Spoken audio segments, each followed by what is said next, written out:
So this is my gaming setup. I just have an Xbox with a computer monitor sitting upon a TV tray. I play here while Nicole plays on the bigger TV, and that way we could be in the same room together. It's a bit ugly, but I think I could fix that. A lot of my projects I just kind of sketch out on a notepad, just kind of getting dimensions as I go, and then kind of getting a rough idea of what I need, and then I just kind of adjust things as needed. Got the sides of the cabinet built, and I did a little bit of a layout just so I kind of know where all the pieces are coming in. And then of course I mark my dados on both pieces because sometimes it's easy to flip around and goof everything up. Okay, I got the carcass glued up nice and square. I did put some nice dados in there, and then I also put some of this blue tape kind of along the seams. I'm hoping that'll help with the cleanup. The carcass is put together. This will be the top up here. The gaming console will rest on this shelf here. Right here we have an adjustable shelf here, and I put some shelf pin holes here. And then down below I'm going to put some wheels on it so I can wheel it around. I'm adding some of these swivel wheels to the underside so that I can move around the cabinet nice and easily. I put it on a separate board, and I'm going to screw the board to the bottom of this so I could shim it as needed. That should give me a lot of flexibility. I got my rails and stiles cut. This will be for the face frame. I'm going to be doing a mortise and tenon, and then the panels will kind of float in there. Okay, I got the back panel all glued up, and it's looking pretty good. And that will go on the back of this. And now I have to make the face frame for the front of the box. So I have the back of the cabinet put together, and it looks really good. And then I went to put together the front of the cabinet, and I realized that it's not going to be a traditional face frame. All these pieces that I have cut have a mortise in them, and I need to account for a door. So all of these pieces are no good. So I had to cut something new. Shit, I always do that. I always mess up some mundane detail. Oh!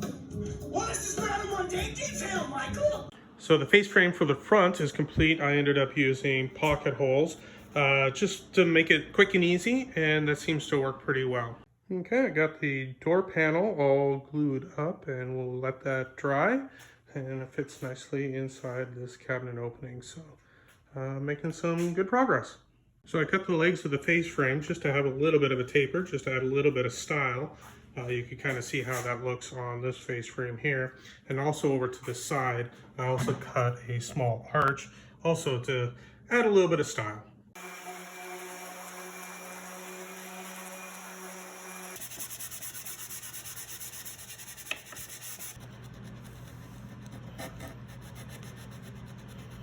I chamfered the outside edges just to kind of soften the edge a little bit so you don't knock your knee on it and hurt yourself, but I think it would also add a nice little bit of style to it as well.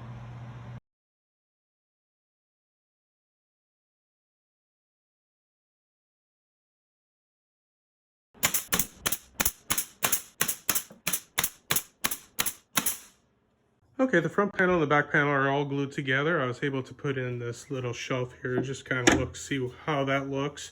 And then I also kind of mocked up some of the, where the wires go. So far, I'm pretty happy with where we're at. I use brad nails to attach the face frame to the carcass, and it leaves these little holes here, which isn't a big deal. I'll just use a little bit of spackle and fill it in since we're going to be painting the project anyway. I want to show off the electrical a little bit. I got a power strip right here that will supply my power for the console and the chargers. The wires will just kind of run up back here, and then I'll have some grommets up here to be able to power all of my components. Then inside this little cavity here, I have my extension cord that I'll be able to power the entire unit with, and off the back of the cabinet is a little hole which I could feed the extension cord through and get it to the nearest plug. I have the door installed, and then I also have a little magnetic latch down here to kind of keep everything nice and closed. I haven't figured out what I'm going to do about the knob. I don't want something that sticks out too far because it would be easy to get caught. So here's the plan. I'm going to paint the entire cabinet white. There's going to be a shelf here that's going to be made of oak, and I'm going to stain that in a natural or stained color. And then the top will also be oak, and that'll give a nice little bit of contrast. This bottom shelf is going to be made from 1/2 inch oak. It's going to protrude just a little bit, maybe about 1/8 of an inch from this edge here, and that will give a nice contrast between this shelf and then the white body. For the top of the cabinet, I'm actually using an oak stair runner. I really like that because I get 1 inch thick and it gives a little bit more heft and weight to the look of it. Plus, I don't have to glue up all of those little oak strips. I got the bottom shelf all glued up and it's drying right now. I got the top shelf also glued up. I just cut it in half and glued the edges together. And then I started trimming it to get it to size. And I think I got the dimensions where I like them. It took a little bit of trial and error. Now that the cabinet's practically done, now it's time to drill some holes into it, which is a little heartbreaking, but I put some on this side over here, and a little cord grommet goes in there.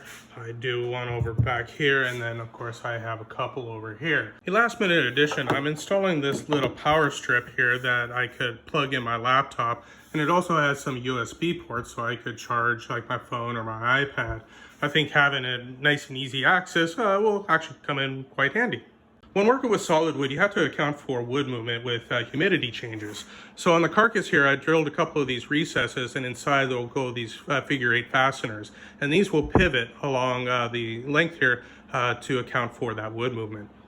So I started staining the top and the bottom shelf. I'm just using this early American stain, and it's got some nice color. And I also started painting the cabinet. I'm just using a chalk paint, just this Rust-Oleum white chalk paint, which is quite honestly my least favorite chore, but it'll look nice after a couple of coats. After many coats, I have the cabinet painted. I used a chalk paint for the top, and then I used this polyacrylic to kind of seal it in. I'm not sure if I really like the way that worked, but it worked fantastic on these tops. Okay, so I have the cabinet assembled and much of the preliminary wiring done. This bottom shelf, you can kind of see I have a power outlet here, and then I started putting in these grommets just to kind of make things look nice. You can kind of see that.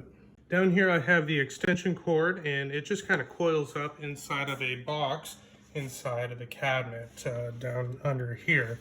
That way I could go and coil it up and get it out of the way when needed. Then inside the cabinet I have the charging stations for the PS3, the PS4, and the Xbox. And then I also have all the power management that will power the entire unit. On top of the cabinet, I have this swivel arm, which will be used for the monitor to kind of get it up and out of the way. And of course, the whole thing is on wheels, so I can move it out of the way and tuck it away as needed. So this is before, and this is after.